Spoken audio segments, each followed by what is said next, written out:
El hombre más poderoso de Europa perdió contra el invierno. Hay hombres que no son derrotados por otros hombres. Napoleón Bonaparte no perdió contra el ejército ruso, perdió contra sí mismo.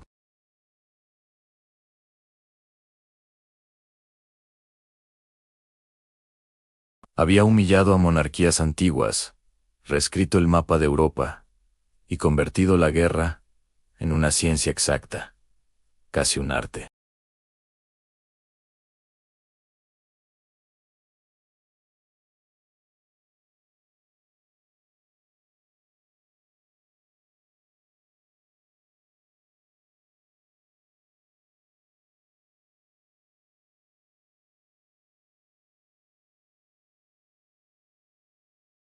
Creer que porque has ganado una y otra vez, las reglas del universo ya no aplican para ti. Llegamos a 1812 en la mente de Napoleón. Rusia no era un enemigo, era una ofensa.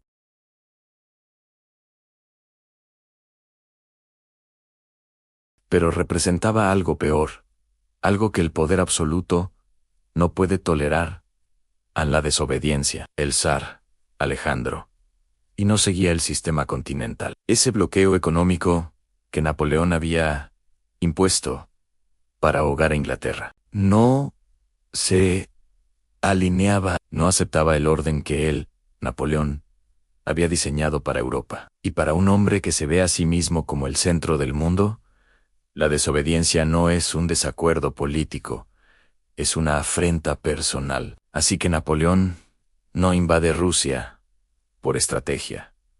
La invade por orgullo herido. La invade para recordarle al mundo quién manda. Se reunió el ejército más grande que Europa había visto jamás. La grande armée en 600.000 hombres. No eran solo números.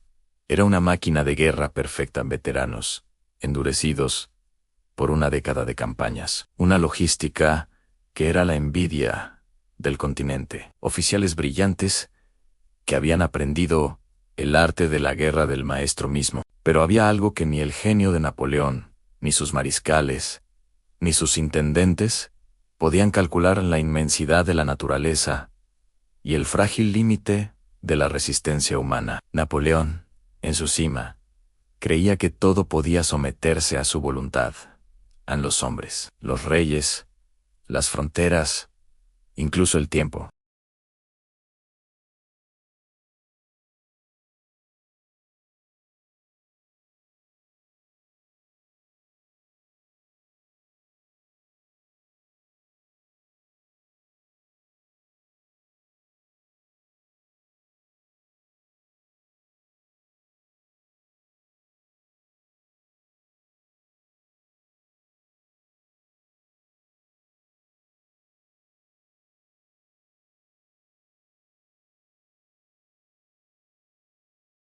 Hacia la nada es una estrategia brutal, casi suicida, en ganar, perdiendo, dejar que tu enemigo se ahogue en su propia victoria. Napoleón entró en Moscú en septiembre, esperando la rendición del zar, pero lo que encontró fue una ciudad vacía, fantasmal, y luego, incendiada por sus propios habitantes. Había conquistado una capital, sin haber ganado absolutamente nada. La victoria era un espejismo. Y aquí, en las ruinas humeantes de Moscú, ocurre el instante filosófico central de esta historia. La lógica, la razón militar, todo gritaba una sola palabra: retirada.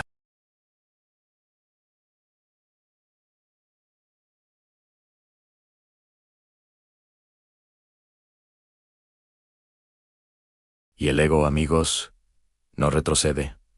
El ego insiste.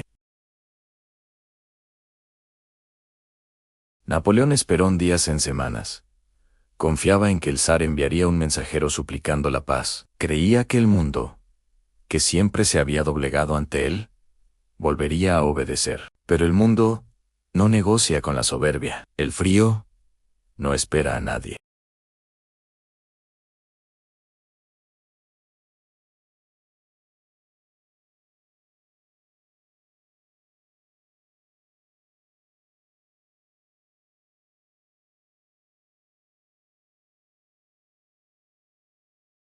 congela el alma antes que el cuerpo. Los soldados de la Grande Armée no morían en grandes batallas heroicas. Morían caminando, morían de hambre, con los uniformes hechos jirones. Morían de enfermedades, de hipotermia, de pura desesperación. El ejército se desintegró, no por las balas, sino por el cansancio, la locura y el frío. La retirada se convirtió en una procesión de fantasmas a través de un desierto blanco. Fue mucho peor que cualquier batalla. El frío no fue el enemigo, Anne.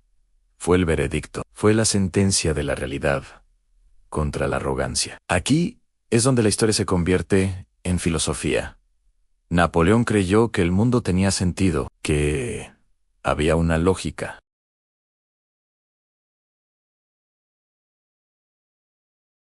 Pero la historia no premia. La historia simplemente corrige. Y aquí aparece una verdad profundamente incómoda.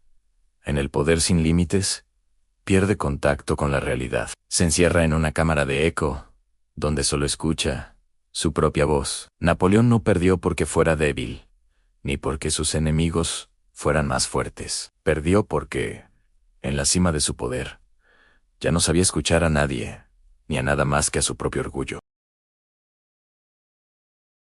De los 600.000 hombres que cruzaron el río Niemen hacia Rusia, menos de 100.000 regresaron.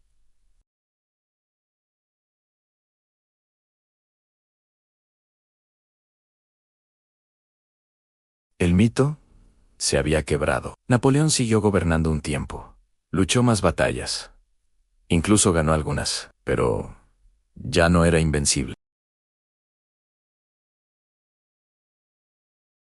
La percepción de debilidad es una herida que nunca cicatriza.